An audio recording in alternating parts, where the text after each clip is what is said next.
Welcome to my home.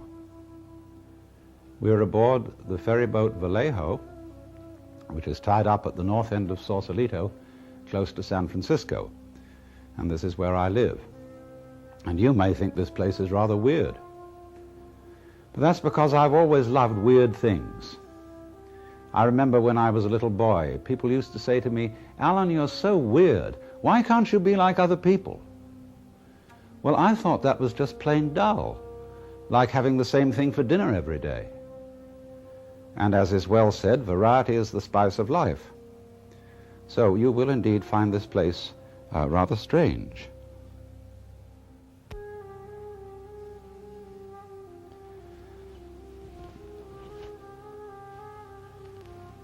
And some of the things that are weird because they are just obvious and nobody ever thinks of them. Some of the most fascinating scientific discoveries have been made by people who called ordinary common sense in question. Like anybody can see that the earth is flat, and people know it's flat. And calling that fundamental assumption in question is really the beginning of geography. And when I think over the weirdest of all things I can think of, you know what it is? Nothing. The whole idea of nothing is something that has bugged people for centuries, especially in the West. Because we have a saying in Latin, ex nihilo nihil fit, which means that out of nothing comes nothing. You can't, in other words, get something out of nothing. And it's occurred to me that this is a fallacy of tremendous proportions that lies at the root of all our common sense, not only in the West, but in many parts of the East as well. And it comes up as a kind of terror of nothing, a put down on nothing, on everything to do with nothing, everything associated with nothing, such as sleep, passivity, rest, and even the feminine principle is often equated with the negative principle. Although women's lib people don't like that kind of thing, but when they get through understanding what I'm going to tell you, I don't think they'll object. Because what has struck me is that nothing, the negative, the empty, is exceedingly powerful. I would say, not ex nihilo nihil fit, out of nothing comes nothing, but I would say you can't have something without nothing. For how do we basically begin to think about the difference between something and nothing? I can say, there is a cigar in my right hand and there is no cigar in my left hand. And so we get the idea of is here and isn't or empty here. But behind that, of course, lies the far more obvious contrast of solid and space. Now, we tend to think of space as nothing. When we talk about the conquest of space, there's a little element, notice, of hostility in that phrase. But actually, we're talking about the conquest of distance. Space as such, that is to say, whatever it is that lies between the Earth and the Moon and the Earth and the Sun, is considered, especially since the Michelson-Morley experiment, which proved there was no ether, is considered to be just nothing at all. But to suggest how very powerful and important this nothing at all is, let me point out to you that if you didn't have space, you couldn't have anything solid. To begin with, without space outside the solid, you wouldn't know where the solid's edges were. For example, you can see me on the camera because you see a background here and all around me, and that background shows up my outline. But if that wasn't there, then you would notice, say, only the beads and the microphone here, and this would become the background. But you always have to have a background to see a figure. You just can't do without it. So that means that the figure and the ground, the solid and the space, in some way are inseparable and go together. Now, we find this very commonly in the phenomena of magnetism and electricity. A magnet has a north pole and a south pole, and a battery has a positive pole and a negative pole. There is no such thing as a magnet with one pole only. That's supposing we equate with north with south, and north with is and south with isn't. Then we see we can't do without the two of them. You can chop the magnet in two, supposing it's a bar magnet, and you'll just get another north pole and south pole on the end of each piece. And so in the same way, a current will not flow through an electric circuit until the negative pole is connected as well as the positive. Because the current does not wait in the wire like water in a hose and then begin to flow when you, as it were, connect it with the negative pole like turning on the nozzle. There won't be any current in the wire at all until its end point, which is the negative, is established. So what this is trying to get into our basic logic is this, that there isn't a sort of fight between something and nothing. You know the famous words of Hamlet, to be or not to be, that is the question. It isn't. To be or not to be is not the question. Because, as I think I've shown, you can't have a solid without space. And therefore you can't have an is without an isn't, a something without a nothing, a figure without a background. And we can turn that right the other way round and say you can't have space without solid. Because imagine nothing but space. Space, space, space, with nothing in it at all forever. But there you are imagining it, and you're something in it. To have the whole idea of there being only space and nothing else at all is not only inconceivable but perfectly meaningless, because we always know what we mean by contrasts. We know what we mean by white in comparison with black. We know life in comparison with death. We know pleasure in comparison with pain, up in comparison with down. But you will notice of all these things that they must come into being together. You don't have first something and then nothing, or first nothing and then something. Something and nothing are two sides of the same coin. And as you know, if you take a coin and you file away the tail side of it, and you file that side of it away completely, the head side will disappear as well. So, in this sense, the positive and the negative, the something and the nothing, are inseparable, they go together, and in this way you could say that the nothing is the force whereby the something can be manifested. Without space, we couldn't see the stars. The stars not only occupy space, but have space between one point of the sphere and the opposite point. So the space everywhere is absolutely basic to there being anything at all. Now, ordinarily, we think that what is basic to the physical world is something we call matter. And then matter has various shapes. We think of tables as made of wood. We think of pots as made of clay. But I ask you, is a tree made of wood in the same way as a table is? No, that would be stupid, isn't it? Because a tree is wood. It isn't made of wood. Wood and tree are two different names for the same thing. But there's in the back of our mind the notion, as a root of common sense, that everything in the world is made of something, made of some kind of basic stuff. And physicists, through the centuries, have, of course, wanted to know what that was. And physics began as a quest to discover the basic stuff out of which the world is made. And with all our advances in physics, we've never found it. What we have found is not stuff, but form. We have found shapes. We have found structures.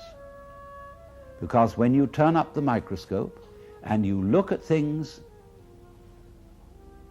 where you thought there was some sort of stuff, you find instead form, pattern, structure. You find the shapes of crystals, and you go in beyond the shapes of crystals and you find molecules.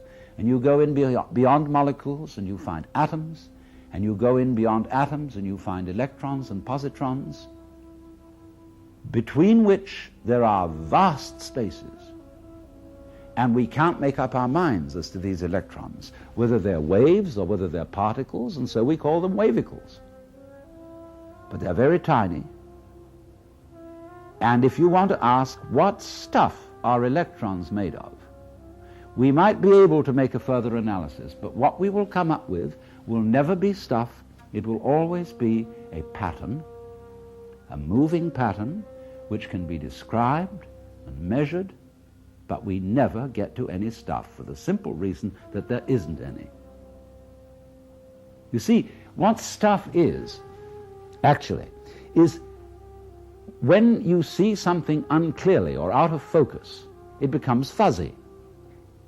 You know, we say stuffing in something like kapok in a cushion, or stuff like clay, because when we look at it with the naked eye, it looks just like goo.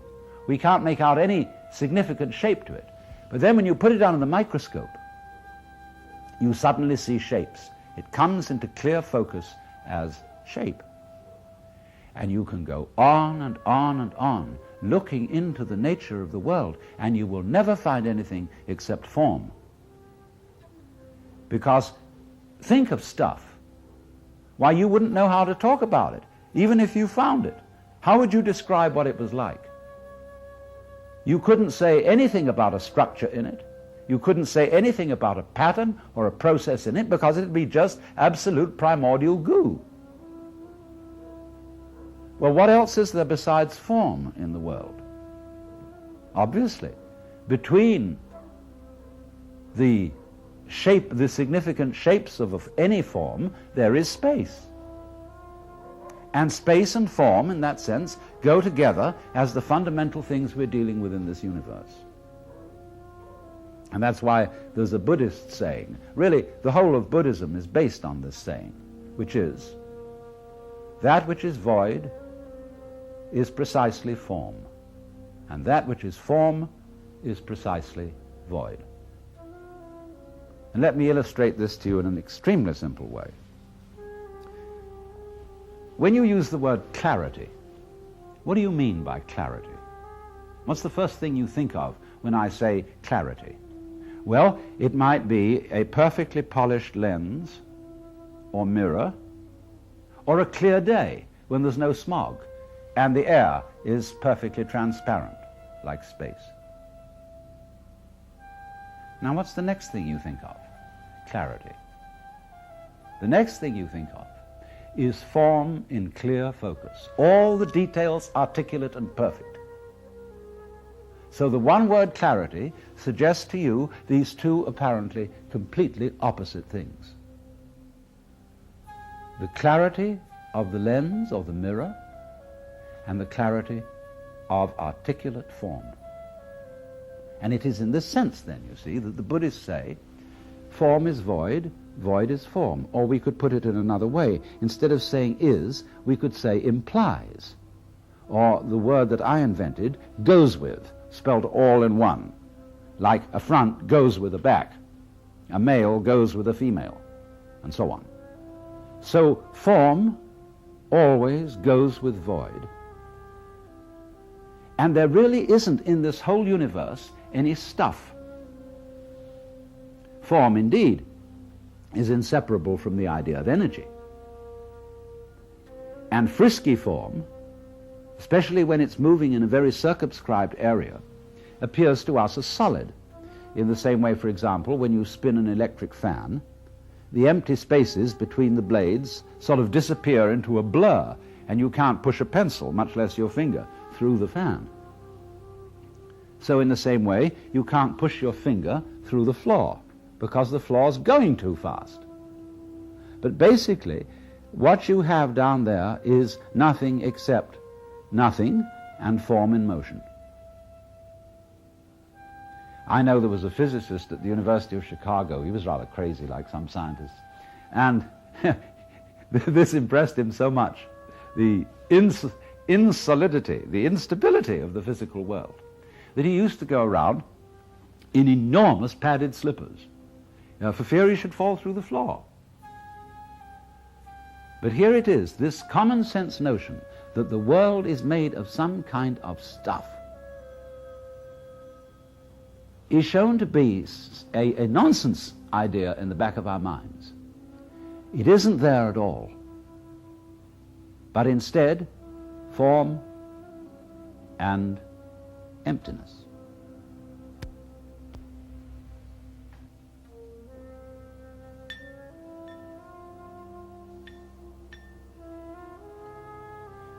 Now, we all know that energy is always vibration, pulsation. Whether it be the energy of light or the energy of sound, it's always on and off. And in the case of light, say you get very fast light, very strong light, even say with alternating current, you don't notice the discontinuity because your retina retains the impression of the on pulse. And so that carries over during the off pulse, and you don't notice the off pulse except in a slow light like an arc lamp. And it's exactly the same thing with sound. When you hear a high note that goes, it seems much more continuous. That's because the vibrations are faster than a low note, as when I go,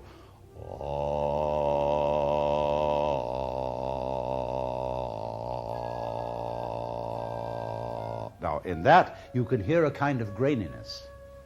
And that graininess is because you are hearing the rapid alternations of on and off on a lower note.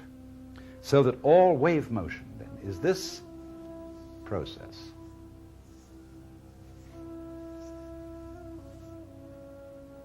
And it's curious, isn't it? When we think of waves and talk about waves, we think about the crests. We think about this point. And we say, that is waves. And that is because the crests stand out from the underlying uniform bed of water, which is relatively solid in comparison with the space above, so that these crests are perceived as the things, the forms, the waves. But isn't it obvious that you cannot have the ups without the downs? You could call, you see, you get this dividing line here between above and below. Now, isn't it obvious, first of all, you cannot have the emphasis called a crest, the concave, without the de-emphasis, or convex, called the trough. They necessarily go with one another, so as to have anything standing out, there must be, as it were, something standing down or standing back. So in this way, we must realize that if you had this part alone, the up part, that would not excite your senses in any way because there would be no contrast. In other words, when sound comes upon your ear, the eardrum vibrates. When the on pulse of the sound comes, the eardrum is driven in a little. When the off succeeds, the eardrum comes out again. And so the eardrum wiggles. If you just pushed it in uniformly and left it there, you wouldn't hear anything. In the same way, if there is no sound and the eardrum is not being pushed at all, you have silence. But to have sound, you must have the alternation of sound, silence, sound, silence, sound, silence. And so you get that which you can hear on a very deep note. Now, the same thing is true of all life together. We shouldn't really contrast existence with non-existence, because actually existence is the alternation of to be and not to be, of positive and negative, of on and off. So you could say existence is eternal if we are to consider existence as this alternation of now you see it, now you don't, now you see it, now you don't, now you see it, now you don't. It is that contrast that presents the sensation of there being anything at all. Now, in light and sound, these waves are extraordinarily rapid so that we don't hear the interval between them.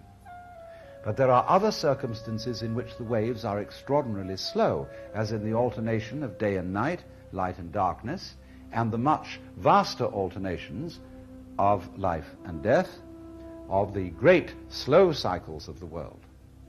But these alternations are just as necessary to the being of the universe as in the very fast motions where we get it in light and in sound and in the sense of solid contact, where it's going so rapidly that we notice the continuity, or the is side, and we ignore the intervention of the isn't side. But it's there just the same, just as there are vast spaces within the very heart of the atom.